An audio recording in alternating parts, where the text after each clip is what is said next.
Now, those rules came from Erie County today after the state health department announced a few weeks ago that it would not be issuing guidelines of its own.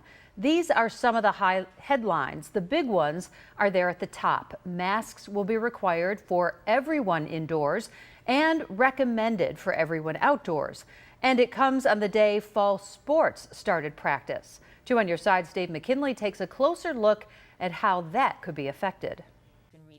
It's a little bit complicated, I understand. So complicated that the county health commissioner found herself reading from notes in order to explain the mandates. It starts with the requirement that student athletes wear masks when not actively participating in a game or a practice. That's sort of what you saw during the NFL games last year.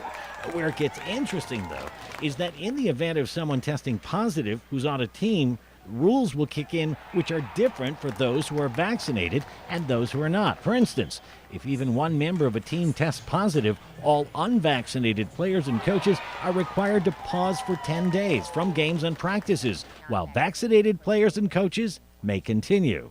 However, if there are 2 or more players or coaches or staff who test positive during a 10-day period, which is the incubation period, all team activities must pause for 10 days. And any unvaccinated players and coaches are required to quarantine for 10 days. And the vaccinated players and coaches and staff can still go to work and school. And if the number of COVID cases reaches a point where a school district shifts back to virtual learning, well, then all of the sports teams associated with that school will not be allowed to play or practice until the virtual learning period is over.